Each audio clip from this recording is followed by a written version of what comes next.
Good morning, my friends. I still miss you so much. I wish we could all be at school together, but since we can't, I'm going to read you another story. I hope you all got outside yesterday and got to enjoy the beautiful sunshine. Did you see lots of signs of spring? I went for a very long walk yesterday and I saw many. Anyway, I'm going to read you Lucy's picture.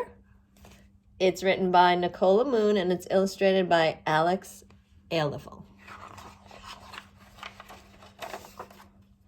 Lucy's picture. My grandpa's coming to visit today, said Lucy. How nice, said Mrs. Kelly. Now take a seat because we're all going to do some painting. Can I do a picture for Grandpa? Asked Lucy. Of course you may, said Mrs. Kelly. Lucy looked at the big sheet of white paper in front of her. Can't you think of what to paint, Lucy? Asked Mrs. Kelly. What would your grandpa like? Something nice and bright? Look at all these lovely colors.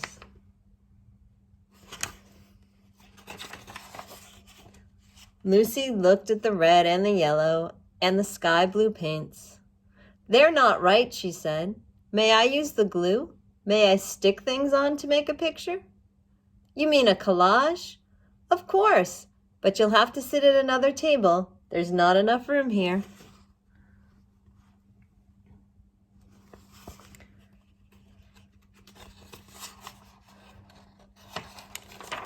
Lucy took her paper to an empty table in the corner.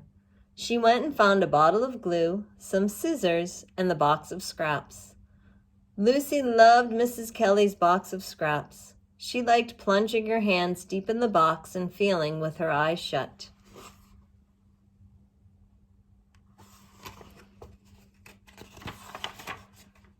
Lucy started her picture. She cut some soft green velvet into curvy mounds for hills and stuck them on the paper. She made a lake out of blue shiny stuff and put it in between the hills. Then she found some flowery dress material.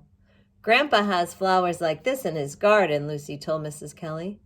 Lucy cut around the flowers and stuck them in little clumps along the edge of the lake.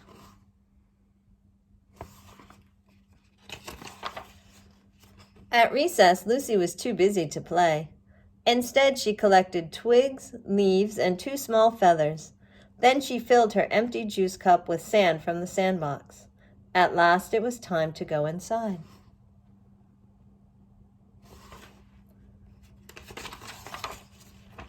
Now Lucy was even more excited about Grandpa's picture.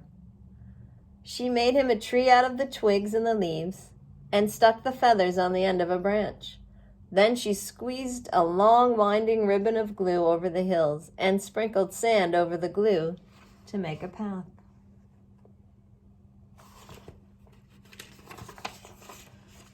My grandpa's got a dog, Lucy told Mrs. Kelly.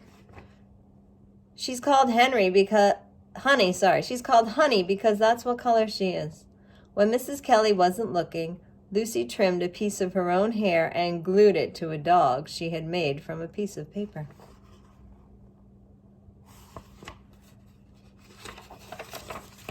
That's lovely, Lucy, said Mrs. Kelly when it was story time.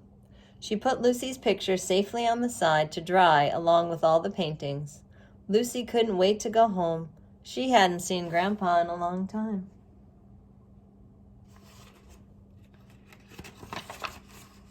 Her mother was waiting as usual, but today there was someone with her. Grandpa, cried Lucy. She nearly knocked him off his feet.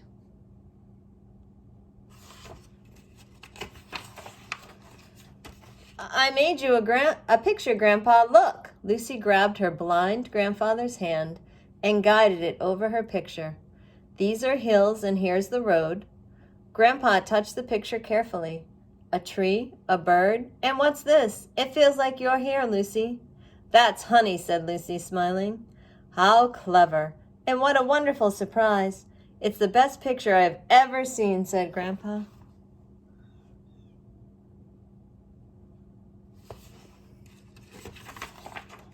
And hand in hand, Grandpa and Lucy and her mother walked home.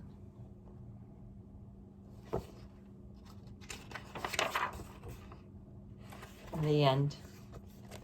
So do you understand why she made it with all those different materials? It was so that her grandpa could feel it because he's no longer able to see.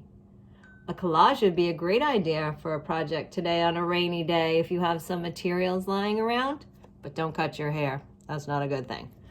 But if you have some other materials, maybe you could make a collage for a little project. I'll be in touch soon. I miss you all so very much. I'm sending you a big hug from here in my house, and I hope to see you all soon. Bye.